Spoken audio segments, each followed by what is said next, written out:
Dos, tres. Bueno, un saludo, muchas gracias porque estemos aquí siempre en la Universidad de las Artes, en esta feria de innovación.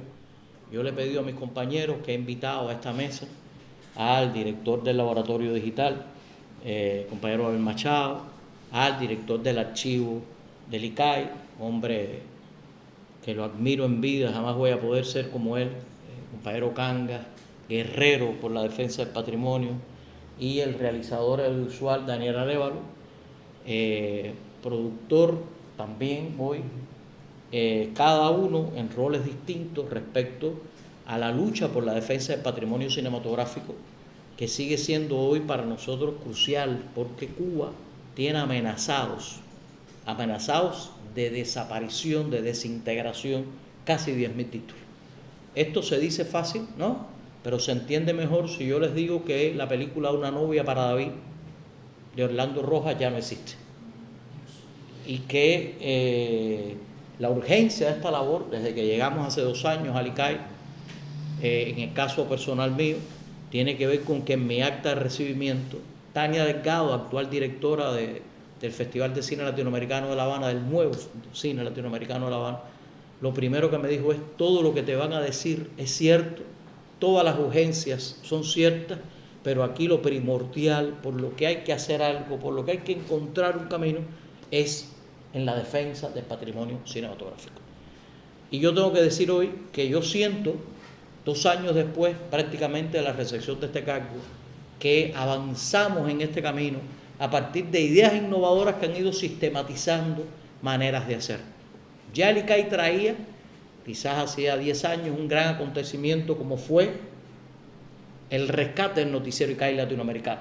O sea, con el Instituto Nacional francés se habían logrado salvar unos 1.900, ¿no? Para dar una cifra genérica, ¿no? Aproximadamente 1.300 y tanto. Son 1.492 el total de ediciones de noticiero. Esto se trata realmente de un hecho tremendo para nuestra memoria histórica, porque uno viendo esas emisiones de noticiero ICAI entiende la época, la entiende incluso desde otra dimensión que los textos de historia nos pueden enseñar a los niños y jóvenes, y ese es el gran mérito de Santiago Álvarez, y ese es el gran mérito de los 65 años que se están cumpliendo en noticiero ICAI latinoamericano. Pero más relevante aún es la lucha porque eso se preserve. Los documentales de Santiago no han podido ser restaurados. La obra de Humberto Solás no ha podido ser restaurada. A diferencia de lo que se logró con Tomás Gutiérrez Alea, ¿no? Con Titón, que a través de un convenio con la Academia de Los Ángeles se logró restaurar sus principales filmes, no ha sucedido así con nuestros más relevantes cineastas. Por tanto, esta gran urgencia puede tener que ver, quizás para darle un dato a los que nos escuchan, un dato muy relevante: nosotros llevamos 3 meses, ¿no?, sin el poste de transformadores eléctricos. En este momento ya estamos pasados los 7 meses continuos. Y por afectación total pasados los 10 meses. Bueno, en que nosotros, el huracán arrancó el poste de transformadores de la bóveda y nosotros no hemos logrado que la empresa eléctrica restablezca el servicio. Contra eso diariamente luchamos. Contra cuántas bóvedas mantener funcionando, ¿no? Contra qué mantenimiento, y sobre todo un contexto económico que no nos favorece, porque la labor de defensa del patrimonio es una labor presupuestada, no libera escalas salariales, se paga muy poco dinero, no, el personal joven que se entrenó emigró buscando mejoras económicas, ¿no? Y sobre todo el edificio principal del archivo, uno en los 80 quizás el hecho más importante, que fue la existencia del laboratorio, ¿no?, a color del ICAI, pues tras el salto tecnológico de la digitalización, quebró como concepto. Es decir, uno mira hoy los equipos de entonces y se da cuenta cómo era hacer cine, ¿no?, y cómo de pronto hoy estamos enfrentando un nuevo concepto. Así que lo que traemos a esta mesa tiene que ver con ese proceso, con la urgencia real. Fíjense, yo creo que yo quisiera subrayar, darle otra connotación a la palabra urgencia, porque ni siquiera la noticia de que Aventura de Juan Quinquín ya está lista en la Cinemateca de Portugal, restaurada, de vuelta a Cuba en el próximo festival, segundo Festival Internacional del Patrimonio Restaurado, que vamos a hacer el 24 de marzo del 2026 en La Habana, y vienen los portugueses a traernos esa maravilla. Ni siquiera la noticia de que ya la más importante centro de restauración de Europa, que es la Cineteca de Bolonia, que ya había restaurado la obra de Titón gracias al pedido de Los Ángeles, al financiamiento de Los Ángeles, pues acaban de llegar 14 largometrajes cubanos de un total de 25 en una primera etapa para restaurar. Ni siquiera el hallazgo en los archivos fílmicos de Rusia de 75 materiales audiovisuales cubanos, o de 50 en la antigua Cinemateca Yugoslava, o de 30 en los archivos de la Cineteca Nacional de México. O sea, nada de esto es comparable al problema de que hay casi 10.000 títulos que corren peligro. ¿Qué hacer en estas circunstancias? ¿Cómo ha sido el proceso de recambio tecnológico? Es lo que nos trae esta mesa. Y por eso yo creo que sería muy importante que comenzara Abelito con el concepto que blindó que en el quinto y en el cuarto piso del edificio del ICAI, toda una epopeya, toda una utopía, como un edificio que era de consultores bancarios, de consultorios dentales en el año 59, ¿no? Los fundadores comenzaron por un piso y fueron ganando todo ese territorio para el cine cubano. Ahí hoy, en el cuarto y en el quinto piso, se empoderó un concepto de cómo trabajar el recambio tecnológico a partir de la digitalización. Y yo creo que sería muy bueno saber cómo empezó esto, para después poder hablar de qué estamos haciendo en la restauración como hecho novedoso y para discutir cómo un realizador independiente que ama su cine se ha vinculado a este proceso a partir de una experiencia propia de reconversión del espacio del antiguo laboratorio para poder pacificar allí una nueva manera de producir cine. A ver, Abelito, ¿cómo empezó el tema? Yo te oí decir, cosa que yo no sabía en mi ignorancia, de que es que tú eras el director informático de los estudios de animación y en medio de la batalla de ideas tú escuchas todo este debate. Ya, a ver, donde primero empezó la producción digital en el ICAI fue precisamente en los estudios de animación. Fue quizás el proceso productivo donde era más factible y se vio más rápido la necesidad de entrar en la digitalización. Incluso ya hacía 4 o 5 años que se estaban haciendo dibujos animados con procesos digitales y todavía seguíamos filmando en 35 milímetros en lo que es las audiovisuales y ahí fue donde empezó la semilla de los procesos digitales, porque también era la producción a lo mejor más cara de hacer bajo el sistema fotoquímico y fue donde primero fue necesario. Y ahí, bueno, fue un proceso caótico también empezar a aprender a la marcha que se estaban haciendo cosas. Y fueron cortos de Pilio Valdés lo primero que se hizo. Uno de los que primero incursionó fue precisamente Ernesto Padrón, que hoy sigue también a la vanguardia de las producciones digitales y 3D, la animación 3D. Y ahí empezó a hacer aquella semilla de empezar a entrar en los procesos digitales, que también los procesos de producción digital dan nuevas formas organizativas también a la producción cinematográfica. Es decir, a veces quisimos, todo fue aprendiendo sobre la marcha, aplicar patrones y formas organizativas propias del cine fotoquímico analógico y tuvimos que chocar con eso y a partir de ahí tener experiencia. Pero fue ahí donde primero empezó esa semilla de la producción cinematográfica digital. Y esto se fue expandiendo a otras áreas del ICAI hasta que, bueno, recientemente, hace 3 años más o menos, diferentes estructuras del ICAI se fueron uniendo en lo que es hoy el laboratorio digital. Porque el laboratorio digital no solamente aporta, o sí, se mezcla en los procesos productivos, sino también en los procesos de exhibición cinematográfica. Sí, la digitalización llegó también, después de la producción, llegó también a la exhibición y la exhibición digital impone nuevas normas, nuevos métodos, nuevas formas de distribución. Hoy en día, por ejemplo, todos los eventos que antes movíamos a través de discos duros, a través de rollos de películas, hoy se mueven por las redes. Hoy estamos ahora mismo, en este momento, descargando más de 250 películas, que son las películas de la selección oficial en diferentes categorías de lo que es el Festival de Cine Latinoamericano. Películas que antes se movían por valija diplomática, por carga internacional, eran cajas y cajas, hoy todo eso es un proceso que no el hecho de que se dice a lo mejor fácil descargar por las redes es complejo, tiene otras complejidades de procesamiento, de análisis, de pruebas de errores, de distribución hacia los cines. Y bueno, en eso, así nace lo que es el laboratorio digital. El laboratorio empezó a lo mejor sin una definición como estructura, fue un poco informal, fue un equipo de personas preparadas que habían tenido que decirlo, con estudios y formación afines con la tecnología, principalmente con la informática, que empezaron a asumir de manera informal determinados procesos en el ICAI, hasta que a partir de un momento determinado se decide crear esta institución, desprendiendo precisamente de los estudios de animación, del área de postproducción, ese núcleo que se había ido formando de manera a lo mejor informal, aunque la redundancia, y crear lo que es hoy el laboratorio digital, con perspectiva también de desarrollo, de ir incursionando en otros procesos, sobre todo del comercio electrónico. Tenemos sueños y queremos hacer muchas cosas, incluir cosas ya relacionadas con la inteligencia artificial, que podemos ir explotando estas posibilidades dentro de los procesos de postproducción y de exhibición cinematográfica. Yo creo que hay un detalle que sería muy importante, que es cómo es el laboratorio digital, para que los presentes puedan tener una idea de qué se trata, ¿no? Porque ya estamos diciendo que solamente en el mes de noviembre tú estás descargando 200 películas de todas partes del mundo para que puedan ser exhibidas en nuestro cine en los parámetros de mayor calidad, porque ya sabemos que es un festival internacional, ¿no? Si no existiera hoy el laboratorio digital, esa labor tendría que ser mano a mano, ¿no? Descarga o traída en las manos de los rollos de acetato que antes se traían, ¿no? Y sin embargo todo eso ha quedado superado y todo eso tiene hoy un control de calidad, tiene un sistema. Yo creo que sería bueno que tú explicaras cómo es esta estructura.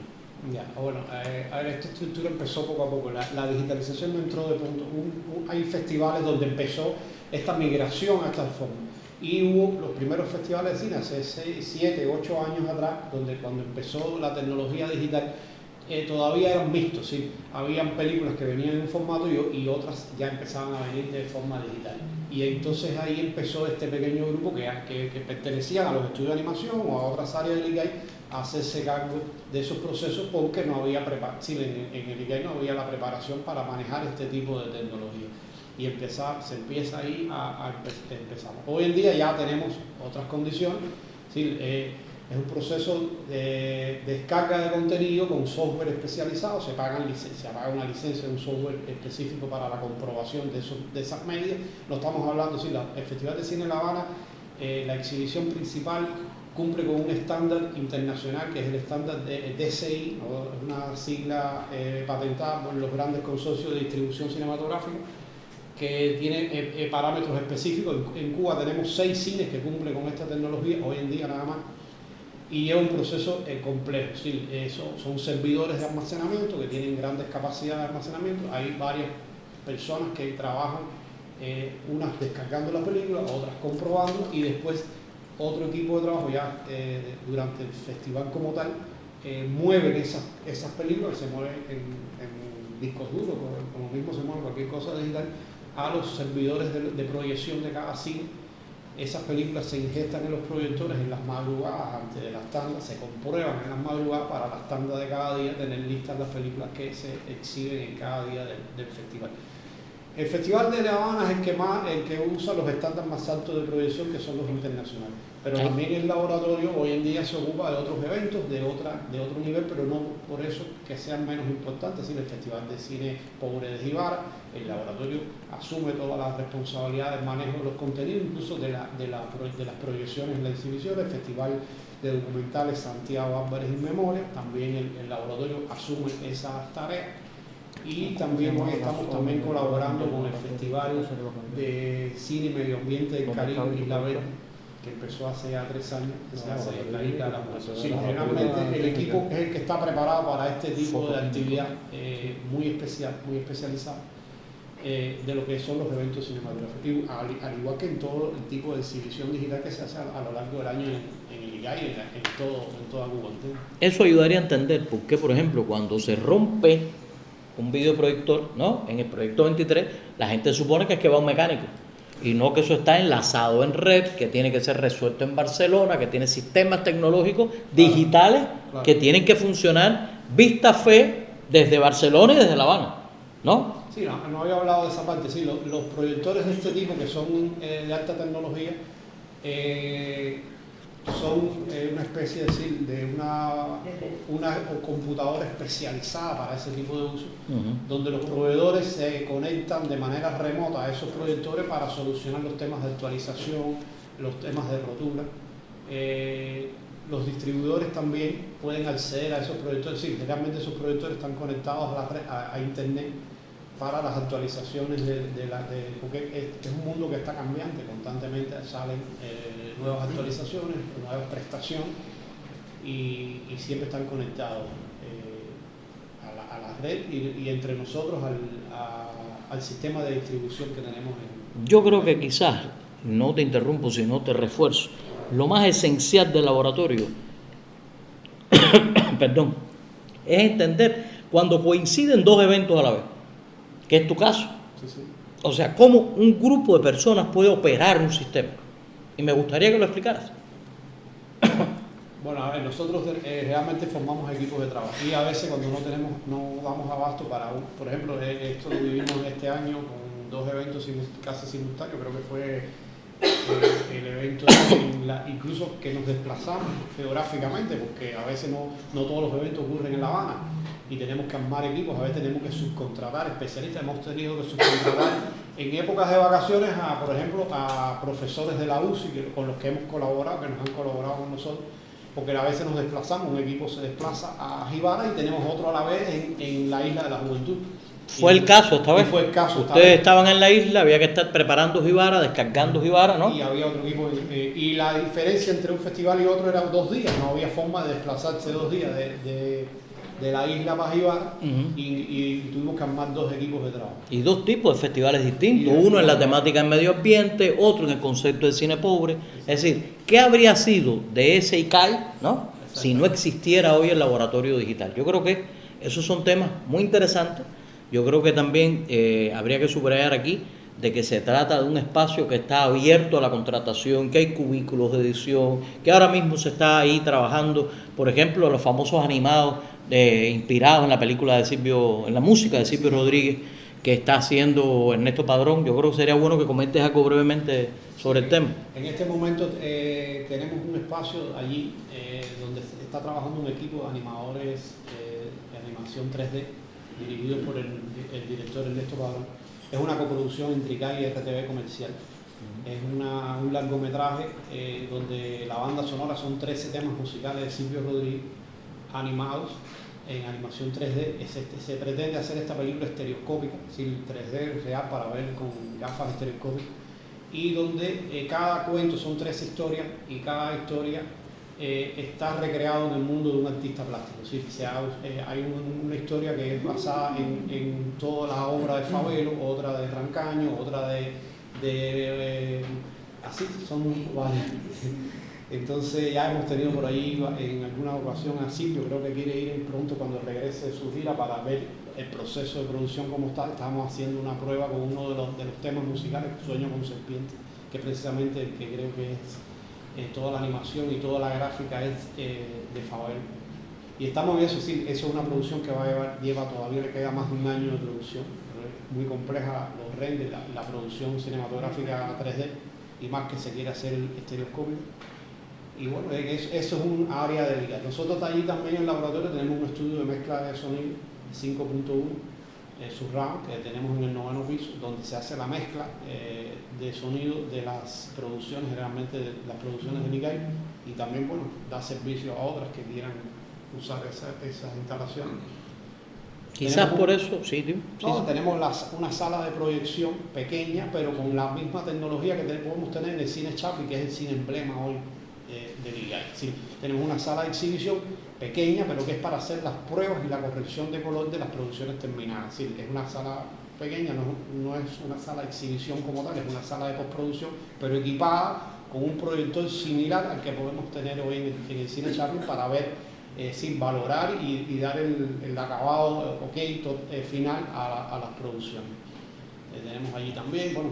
Yo solamente quería decir que cuando oímos que la película Capablanca, a la que le faltaban 2 rollos físicos, ¿no?, y que se había quejado toda la vida Manuel Herrera de que cuando se hizo el salvado de la película cinematográfica faltaban 2 rollos, faltaba historia dentro de la propia película. Es decir, generaciones vieron Capablanca incompleta. Y Manuel Herrera se dirigió a la presidencia del ICAE a decir, por favor, busquemos en los archivos de Moscú, que como eso fue una coproducción, tiene que estar completa. Y encontramos la película.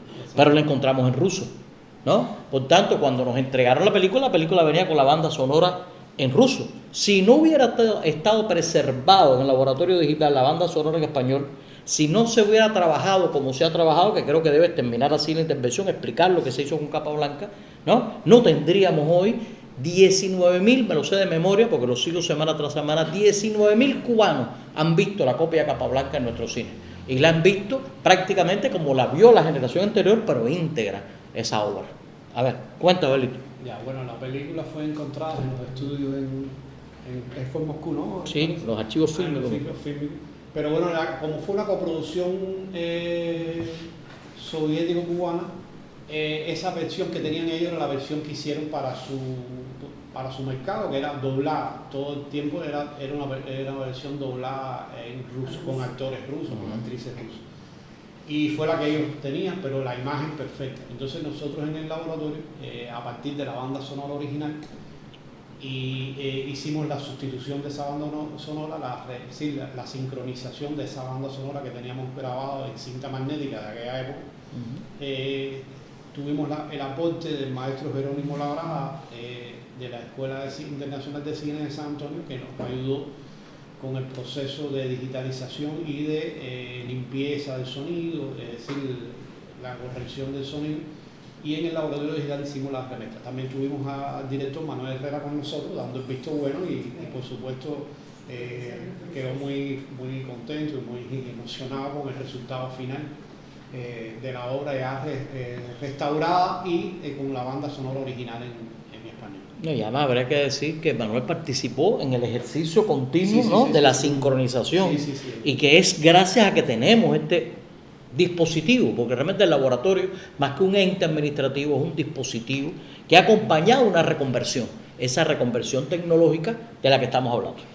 Entonces, he tratado de ser gráfico, de poner ejemplos concretos que ilustren cuán valioso ha sido esta creación del laboratorio digital, que es como se llama el trabajo, con una respuesta innovadora a la época de la digitalización. Pero yo creo, Cangas, que sería muy bueno hablar de cuándo llegó usted al archivo, y en qué situación hemos encontrado un archivo que, yo adelanto, no existe financiamiento estatal en divisas para tenerlo funcionando.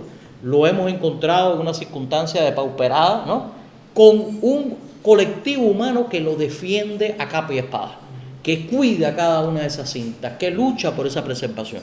Y yo creo que sería muy bueno hablar cómo fue el momento en que deja de ser ese laboratorio espléndido a color con todos esos equipos y empieza el cambio tecnológico, el nuevo siglo, a dejar sin uso todas esas capacidades. A ver, le escuchamos. ¿Qué pasó? Originalmente, la atención por parte nuestra era la de los procesos fotoquímicos que intervienen y, a su vez, la atención al equipamiento, que era de bastante complejidad, lo mismo óptica que electrónicamente. Era una tecnología que iba en progreso y estábamos en la primera línea en el mundo. Al comenzar ya los procesos de digitalización, poco a poco, por lógica, va perdiendo sentido que se establezcan este tipo de producciones aquí. Y de hecho asumimos la supuesta conservación de soportes que no nos pertenecían, más lo que propiamente conservábamos nosotros en Bogotá. ¿Qué ocurre?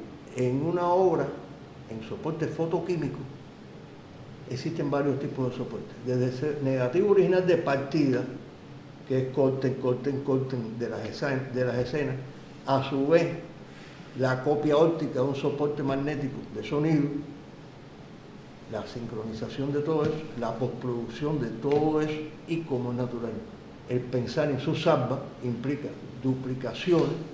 Recuerden que los procesos fotoquímicos todas las cosas son al revés, lo que era negro era blanco, los rubios azul y así, y todo implica una duplicación adicional, digamos, soportes básicos, negativos originales de imagen, duplicaciones positivas como primera instancia, duplicaciones negativas como segunda instancia y a partir de ahí las copias. Caso de deteriorarse alguno de esos soportes intermedios, se puede recurrir entonces al otro soporte o en última instancia a ese negativo original, que es lo más valioso que puede existir. Ay, ¿Cuáles son las, ajá, sí, sí. ¿Cuáles son las condiciones tecnológicas que exige la conservación de todo esto? Uno, el soporte fotoquímico está compuesto de dos cosas, una emulsión y una base. La base es una resistencia física y el soporte fotoquímico es el que soporta todos esos iones de donde se conforma la imagen por el efecto de la separación de la luz. En el caso específico de la emulsión, la temperatura y la humedad dañan cualquier tipo de cosas. Y en el caso del soporte de resistencia, o sea, el soporte de resistencia en específico, es fundamentalmente la temperatura. ¿De qué estamos hablando? Digamos, una humedad relativa que se mueve en el orden del 40-50% de humedad y una temperatura que debe oscilar, en el caso nuestro, entre 5 y 10 grados centígrados.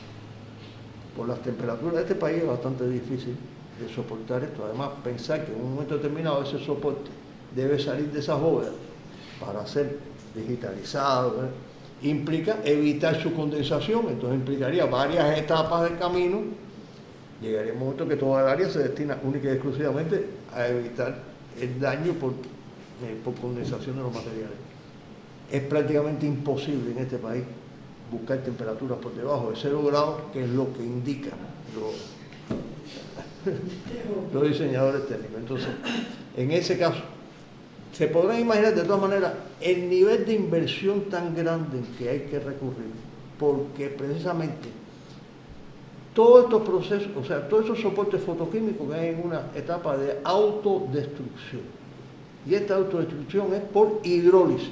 Quiere decir que no puedo tener contacto con el exterior. ¿Cómo? Tengo que tener totalmente hermético el lugar donde yo tenga los rollos.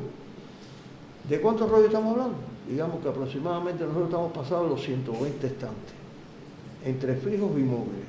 En cada uno de esos estantes hay más de 1.200 rollos. Yo le pregunté a usted un día, ¿cuál es la cifra exacta? ¿Se acuerda? Y usted me decía, eso nadie lo ha contado físicamente, aunque usted quiera. O sea, nosotros más de 70.000 rollos. Y entonces, dentro de eso, los distintos tipos de soportes que le di, bueno, ya de hecho, tratar de mantener esas condiciones de conservación es extremadamente costoso. Vaya, en las mejores condiciones que tuvieran, es extremadamente costoso.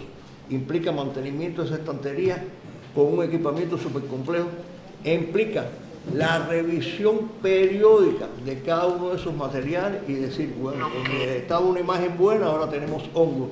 Donde la imagen estaba buena, ahora tengo desprendimiento de emulsión. Donde yo tenía un color, ahora tengo... y que es algo que puede cambiar semanalmente. Exactamente. Y entonces, esta lucha... Para no hablar de cuando se logra evitar lo que usted le llama el efecto remolacha, que es algo que me gustaría que lo explicara. Bueno, ¿qué pasa? Lo que ocurre es que ese deterioro de la película, esa autodestrucción, implica la emanación de ácido acético en unas cantidades que obligan a que para entrar en una de esas bóvedas hay que entrar con careta y filtro de carbón activado. Si no, resulta insoportable. Estamos hablando de películas que tienen ya mucho más de 70 años. Guardadas. En soportes que son blanco-negro, en soportes que son color. Desafortunadamente tampoco teníamos un suministrador de soporte de color que fuera de calidad extrema para decir ese color dura, se deteriora muy fácil con el tiempo. Ahora mismo tenemos un caso, es una foto recorre el mundo. Una foto recorre el mundo, un material tan importante, es parte color y parte blanco-negro. En el proceso de restauración que estamos persiguiendo con Chile,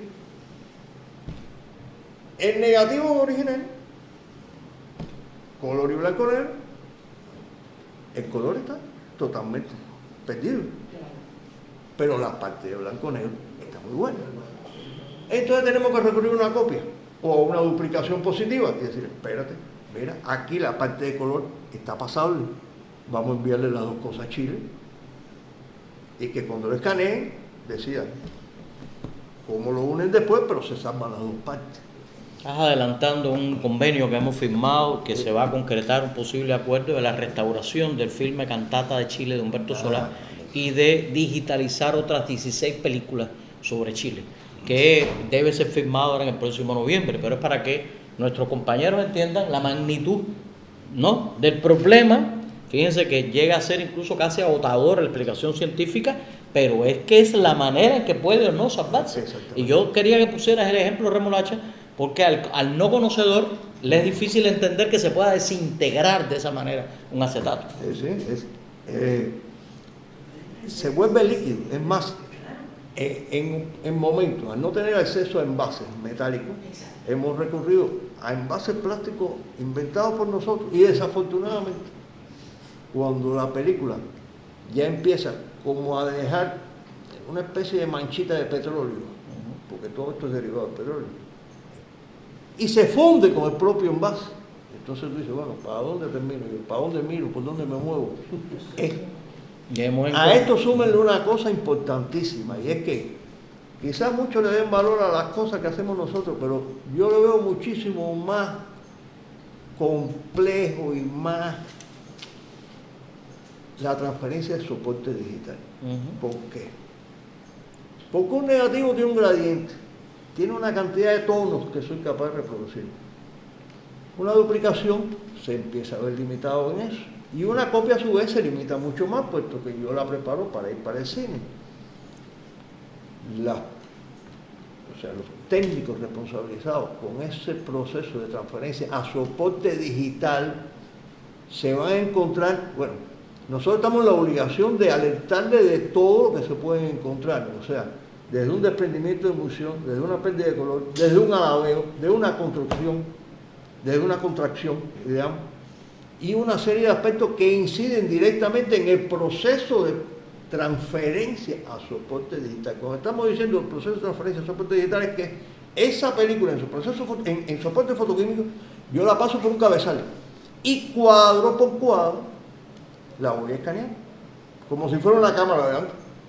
Cuadro por cuadro la voy escaneando, con la diferencia de que yo a lo mejor estoy haciendo una filmación y la gente no se mueve, todo normal, la cámara está perfecta, pero cuando yo lo que le paso es una película que está haciendo así, puedo perder el foco, puedo haber perdido todo el tiempo de transferencia que hice porque no me lo reproduce como yo quiero que me lo reproduzca. Entonces toda esa información se le transmite, pero precisamente por lo complejo de la actividad de digitalizar eso y lo complejo del equipamiento de digitalización. Entonces, otra cosa que tengo que decir que a mí me impresionó, yo tan neófito del tema, es saber que hemos preparado un envío y que ese envío está listo para salir a la restauración, y si se demora una semana, hay que empezar de nuevo porque ese material fotoquímico ha ido ya recibiendo modificaciones. Es decir, para que se pueda entender, ¿no?, la magnitud, ya lo dije ahorita, la complejidad de todo este problema. Y contra ello estamos salvando películas, ¿no? Adelantaba Canga lo de la Cineteca de Chile, que para nosotros es un agradable acontecimiento, de la misma manera que estamos recibiendo nuevas ofertas para extender la relación con la Cineteca de Bolonia o para restaurar nuevos filmes. Yo creo, Canga, que bueno, hemos logrado explicar hasta ahora, ¿no?, verdaderamente lo que sucedió cuando un edificio entero, que ¿cuántos kilómetros cuadrados cubre el...? ¿Es una idea? Yo me diría que... Digo, ¿cuántos metros cuadrados? No, 500 por 500. Bueno, es una manzana entera. En dos plantas. Y hay que decir que ellos tomaron la iniciativa de preparar esa especie de adelanto de museo, porque están hacia afuera todos los equipos, con carteles, deletreando, ¿no?, cómo era ese laboratorio. Pero tú llegas a Arevalo en el momento en que efectivamente no hay solución, o sea, no hay dinero para reconvertir, hace 3 años, no hay nada que hacer y estamos en el medio de la parálisis. Y tú le hiciste una propuesta al director del laboratorio, puesto que el archivo se ha subordinado al laboratorio digital. Y me gustaría que tú contaras ese proceso de reconversión tecnológica y espacial de lo que fue el antiguo laboratorio fotoquímico. Porque como ya hemos oído, ese laboratorio era esencial. Y sin embargo, de la noche a la mañana, tras la digitalización, ¿no?, todo lo que se hacía con químicos, ¿no?, pereció. A ver. Sí, yo he tenido la suerte de estar al frente de un colectivo de realización que se llama La Tiza Film. Nosotros básicamente siempre nos hemos... La Tiza Films. Película. Por años nosotros nos hemos encargado principalmente de la renta de tecnología y de la producción audiovisual. Y siempre habíamos tenido un pequeño local que era como un estudio de filmación por el cual pasaron disímiles proyectos cubanos de todo tipo, principalmente de televisión, Cubovisión, pero siempre era como el espacio pequeño, y a raíz de que se me iba quedando más pequeño el local mío, salí a buscar un espacio más grande y encontré este lugar que ya no estaba haciendo lo que siempre había sido y que se me podía dar la posibilidad de ahí construir un estudio de filmación.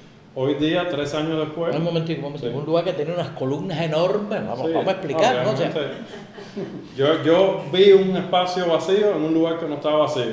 Entonces, ahora cumplimos a principios de año 3 años de remodelación de ese espacio. Estamos hablando de más de hubo que sencillamente 15 camiones, demolerlo. sí, o sea, 15 camiones. 15 Sí, camiones. tenemos que ir explicando de gráficamente. Y el efecto que te pasaba toda la química que estaba accionando de los procesos Sí, no, anteriores. realmente todavía había olor a química un año y medio después.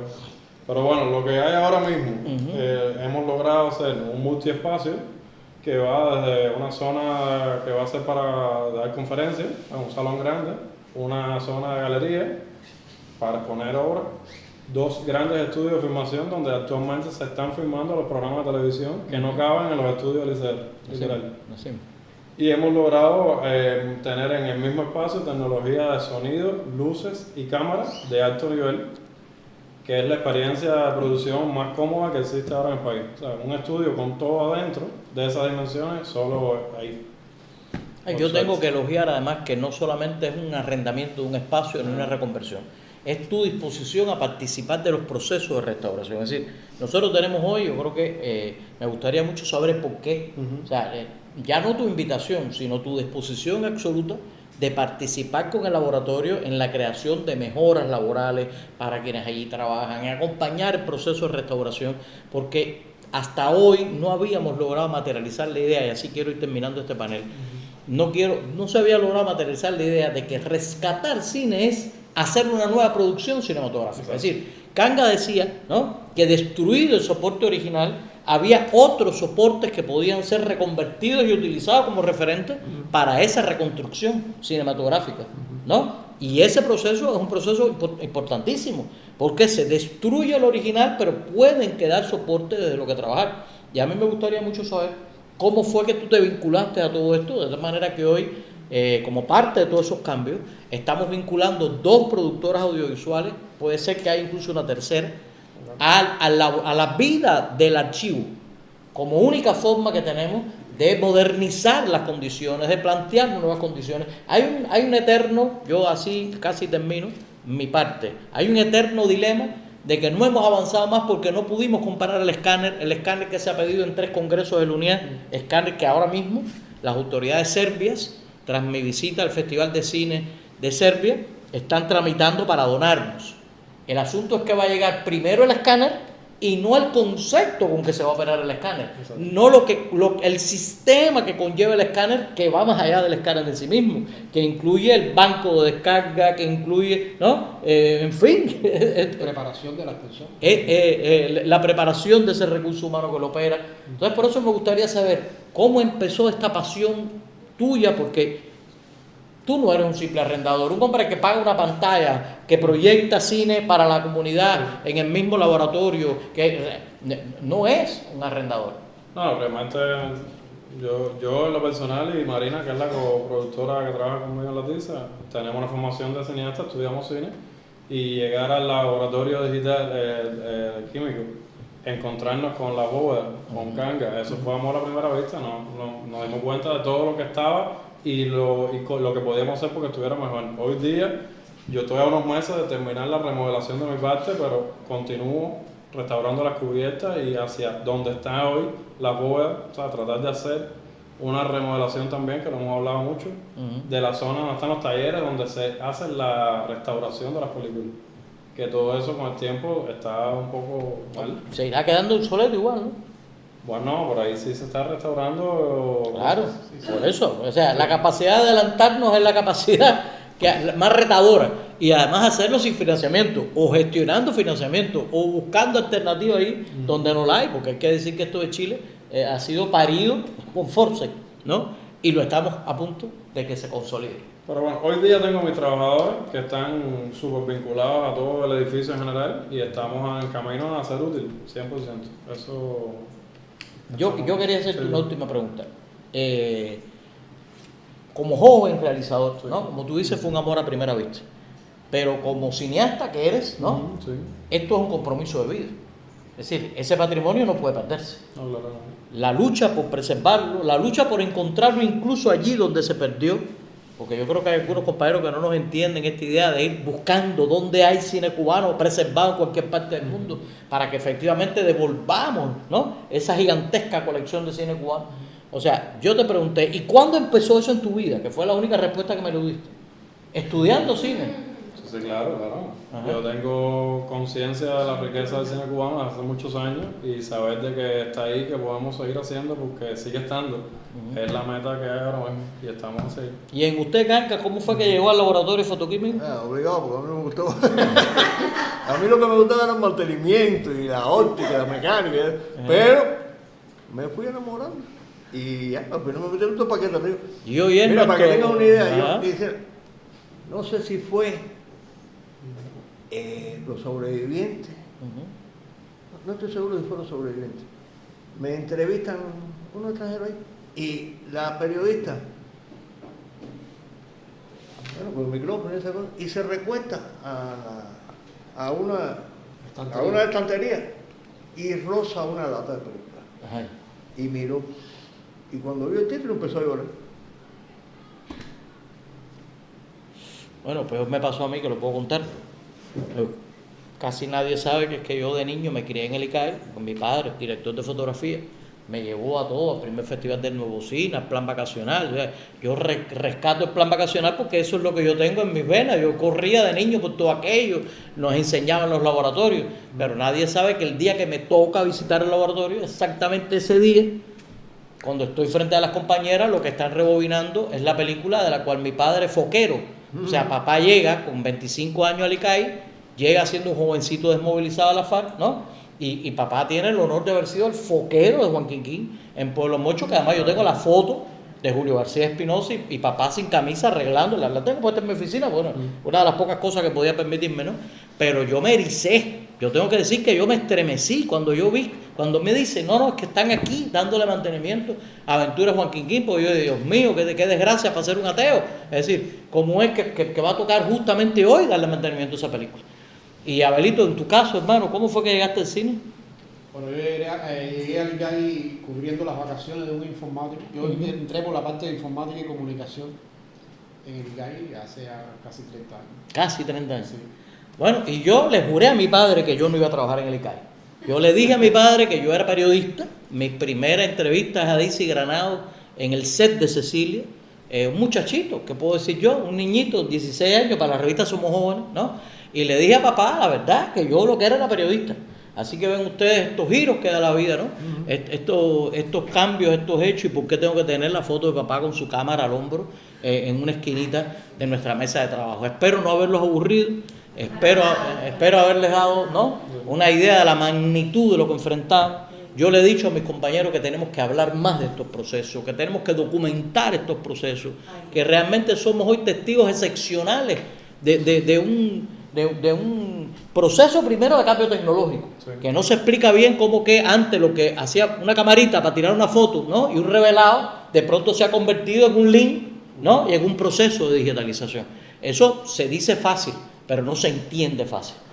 La urgencia de que tengamos ese escáner, la urgencia de que logremos digitalizar el blanco y negro, es una urgencia realmente para dar ese salto, porque cuando usted tenga una copia digitalizada, usted puede plantearse, ¿no?, qué es lo que estamos haciendo con Juan Padrón. Yo tengo que decir que nosotros estamos disfrutando una iniciativa única, no puedo dejar de decirlo, hoy en Londres, nada menos que en Londres, el festival Screen Cuba, organizado por el Movimiento de Solidaridad Brotiana, que yo creo que es el único movimiento solidario que hemos logrado encauzar hacia el cine cubano, con personas que proyectan películas cubanas en los cines más importantes del hombre, recaudan dinero y lo mandan para restaurar el patrimonio. Y que gracias a eso nosotros tengamos rescatados ya Ahí la palabra rescate vale 6 primeros animados de Juan Padrón cronológicamente sobre Pidio Batey.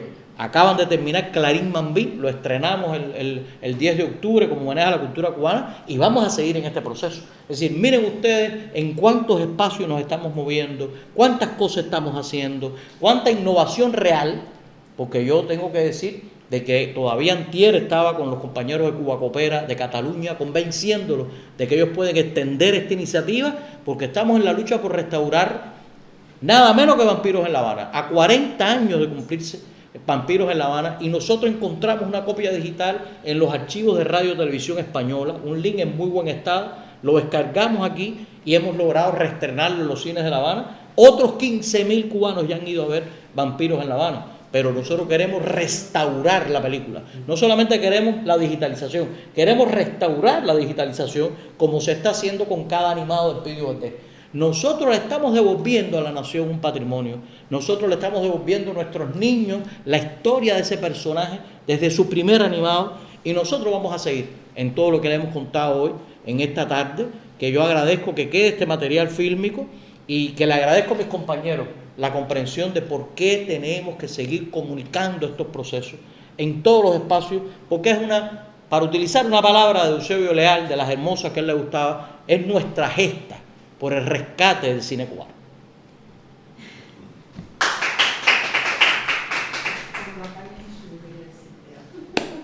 Listo, gracias. Del 5 al 7 de noviembre en la Universidad de las Artes, ISA, Feria de Innovación para el Desarrollo Cultural. Ciencia, conciencia e innovación para un desarrollo sostenible de la cultura. Del 5 al 7 de noviembre en La Habana, Feria de Innovación para el Desarrollo Cultural.